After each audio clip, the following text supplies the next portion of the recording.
नमस्कार दोस्तों, इस चैनल में आपका स्वागत है। दोस्तों, इस तेज रफ्तार जिंदगी में हम सब दौलत और सफलता की तलाश में भाग रहे हैं, लेकिन क्या हमने कभी सोचा है कि असली सुख और सुकून किसमें है? संतोष का धन ऐसा अमूल्य खजाना है जिसे पाने के बाद बाहरी चीजों की भूख खुद ब खुद खत्म हो जाती है।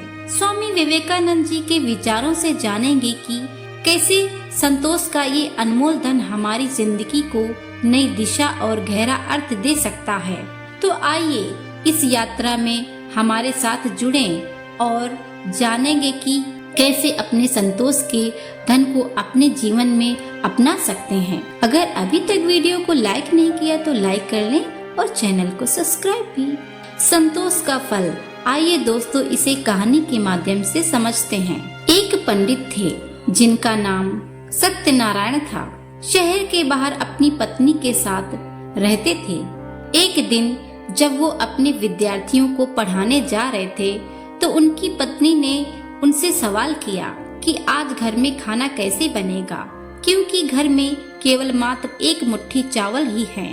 पंडित जी ने पत्नी की ओर एक नजर से देखा, बिना किसी जवाब के घर से चले गए। शाम को वो जब वापस लौट कर आए तो भोजन के समय थाली में कुछ उबले हुए चावल और पत्तियां देखी।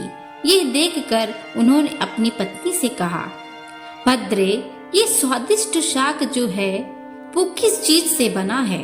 पत्नी ने कहा, मैंने जब सुबह आपके जाते समय आपसे भोजन के विषय में पूछा था तो आपकी दृष्टि इमली के पेड़ की तरफ गई थी। मैंने उसी के पत्तों से यह साग बनाया है। पंडित जी ने कहा, अगर इमली के पत्तों का साग इतना स्वादिष्ट होता है तो फिर तो हमें भोजन की चिंता करने की आवश्यकता नहीं है। जब नगर के राजा को पंडित जी की गरीबी का पता चला तो राजा ने पंडित को नगर में आकर रहने का प्रस्ताव दिया, किंतु पंडित ने मना कर दिया। तो राजा हैरान हो गया और स्वयं जाकर उनकी कुटिया में उनसे मिलकर इसका कारण जानने की इच्छा हुई। राजा उनकी कुटिया में गया तो राजा ने काफी देर इधर उधर बातें की, लेकिन वो असमंजस में था कि अपनी बात किस तरह से पूछे। लेकिन फिर उसने हिम्मत कर पंडित जी से पूछा कि आपको किसी चीज की कोई दिक्कत तो नहीं है, कोई अभाव तो नहीं है ना?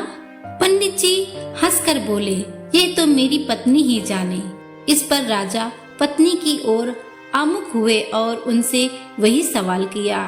तो पंडित जी की पत्नी ने जवाब दिया कि अभी मुझे किसी भी तरीके का अभाव नहीं है, क्योंकि मेरे पहनने के वस्त्र इतने नहीं फटे कि वो पहने ना जा सके, और पानी का मटका भी तनिक नहीं फूटा कि उनसे पानी ना पिया जा सके।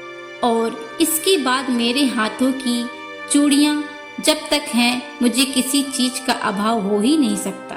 और फिर सीमित साधनों में भी संतोष की अनुभूति हो तो जीवन आनंदमय हो जाता है। तो मेरे प्यारे दोस्तों, इस कहानी ने हमें ये सिखाया कि असली खुशी बाहरी चीजों में नहीं बल्कि हमारे भीतर के संतोष में है। स्वामी विवेकानंद के विचारों की रोशनी में हमने जाना कि जो इंसान संतोष का धन पा लेता है उसकी दौड़ बाहरी संपत्ति और दिखावे के पीछे खत्म हो जाती है। हमें याद रखना चाहिए कि संतोष ही सच्चा खजाना है, सुकून और स्थिरता लाता है। अगर इस कहानी ने आपको कुछ नया सिखाया हो तो इस वीडियो को लाइक करें और शेयर करें। चैनल को सब्सक्राइब जरूर करें ताकि हम इस तरह की और प्रेरणादायक कहानियाँ आप तक पहुँचा सकें। धन्यवाद।